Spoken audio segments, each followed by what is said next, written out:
ദൈവത്തിൽ സ്നേഹം നിറഞ്ഞ വിശ്വാസികളെ, ക്രിസ്മസ് നോൻപ് കാലത്ത് വളരെ പരിശുദ്ധിയോടുകൂടി തന്നെ നിങ്ങൾക്ക് മുന്നോട്ട് പോകാൻ സാധിക്കട്ടെ. അതിനായിട്ട് ജീസസ് സേവ്യർ എന്ന ഈ ചാനലിലൂടെ ഒരു പ്രാർത്ഥന നിങ്ങൾക്കായിട്ട് പങ്കുവെക്കുന്നു.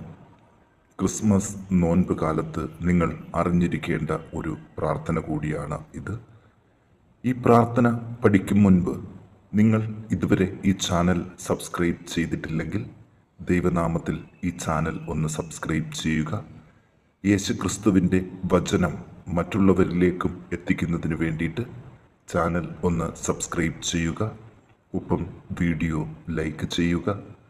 നിങ്ങളുടെ പ്രാർത്ഥനാ സഹായങ്ങൾ കമൻറ്റ് ബോക്സിൽ ഒന്ന് കുറിച്ചിടുക. എല്ലാവർക്കും യേശുവിൻ്റെ നാമത്തിൽ ഈ വീഡിയോയിലേക്ക് ഒരിക്കൽ കൂടി സ്വാഗതം അറിയിക്കുന്നു.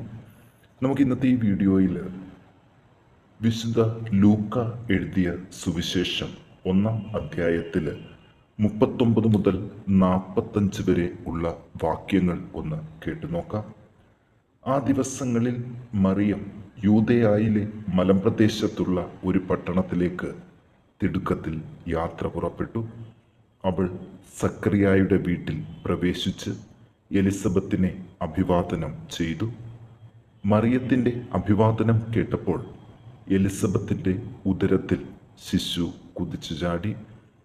എലിസബത്ത് പരിശുദ്ധാത്മാവ് നിറഞ്ഞവളായി അവൾ ഉദ്ഘോഷിച്ചു, നീ സ്ത്രീകളിൽ അനുഗ്രഹീതയാണ്, നിന്റെ ഉദരഫലവും അനുഗ്രഹീതം.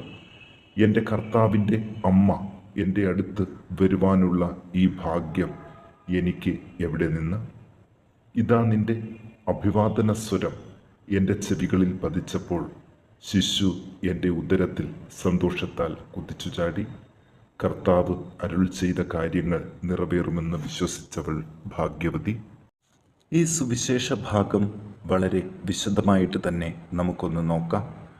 മറിയത്തിൻ്റെ അഭിവാദനം കേട്ടപ്പോൾ എലിസബത്തിൻ്റെ ഉദരത്തിൽ സ്നാപകൻ കുതിച്ചു ചാടി എന്നുള്ളൊരു തിരുവചനമാണ് ഇവിടെ സാക്ഷ്യപ്പെടുത്തുന്നത്.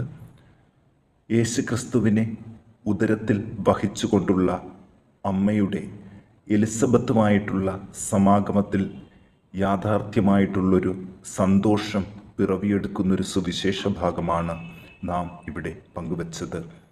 അതിൻ്റെ അടയാളമാണ് എലിസബത്തിൻ്റെ ഉദരത്തിലെ ശിശുവിൻ്റെ കുതിച്ചുചാട്ടം എന്ന് നമുക്ക് മനസ്സിലാക്കാൻ സാധിക്കും. ദൈവം ഉള്ളിലുള്ളപ്പോൾ ഒരു വ്യക്തിയിൽ നിന്ന് ഉറവ പൊട്ടുന്ന ഒരു സന്തോഷത്തിന് അനേകർക്ക് സൗഖ്യവും ശാന്തിയും നൽകാൻ സാധിക്കുന്നതാണ്. ഉള്ളിൽ അനുഭവിക്കുന്ന ദൈവത്തെ ചുറ്റുമുള്ളവർക്ക് പകർന്നു കൊടുക്കേണ്ട ഒരു പുണ്യകാലഘട്ടം കൂടിയാണ് ഈ ക്രിസ്മസ് കാലഘട്ടം. അതിനാൽ സങ്കീർത്തനത്തെ പോലെ നമുക്കും പ്രാർത്ഥിച്ച് ഒരുങ്ങാനായിട്ട് ഒന്ന് ശ്രദ്ധിക്കേണ്ടതുണ്ട്. അങ്ങയുടെ രക്ഷയുടെ സന്തോഷം എനിക്കും വീണ്ടും തരണമേ, ഒരുക്കമുള്ളൊരു ഹൃദയം നൽകി എന്നെ താങ്ങണമേ എന്ന് നമുക്കൊന്ന് പ്രാർത്ഥിക്കാം. ഇനി പ്രാർത്ഥിക്കുന്ന ഈ ഒരു പ്രാർത്ഥന ക്രിസ്മസ് ദിനം വരെ ഒരു ദിവസം 5 പ്രാവശ്യമെങ്കിലും തുടർച്ചയായിട്ട് പ്രാർത്ഥിക്കാൻ നിങ്ങൾ ഒന്ന് ശ്രദ്ധിക്കുക.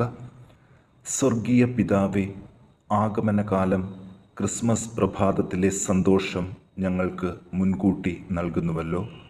ക്രിസ്മസ് പ്രഭാതത്തിൽ ഞങ്ങൾ അനുഭവിക്കാൻ പോകുന്ന രക്ഷയുടെ സന്തോഷം ഒരു വർഷം മുഴുവൻ നീണ്ടു നിൽക്കുന്ന അനുഭവമായി മാറ്റണമേ. ക്രിസ്മസ് സന്തോഷം വർഷം മുഴുവൻ നീണ്ടു നിൽക്കുന്ന ആഘോഷമാക്കാൻ ഞങ്ങളുടെ ഹൃദയവും മനസ്സും നീ ഒരുക്കണമേ. നിത്യം പിതാവും പുത്രനും പരിശുദ്ധാത്മാവുമായ സർവേശ്വര എന്നേക്കും ആമേൻ. ഉണ്ണീശോയെ, എൻ്റെ ഹൃദയത്തിൽ സന്തോഷം ആയിരിക്കണമേ. പ്രിയ പ്രേക്ഷകർക്ക് നല്ല ഒരുക്കത്തിനു വേണ്ടി ഈ പ്രാർത്ഥന സഹായം ആകട്ടെ എന്ന് ആശംസിക്കുന്നു. എല്ലാ പ്രേക്ഷകർക്കും ക്രിസ്മസ് ദിന ആശംസകൾ. ഇനി പുതിയൊരു വീഡിയോയിൽ കാണും വരെ എല്ലാവർക്കും ഒരിക്കൽ കൂടി നന്ദി അറിയിക്കുകയാണ്.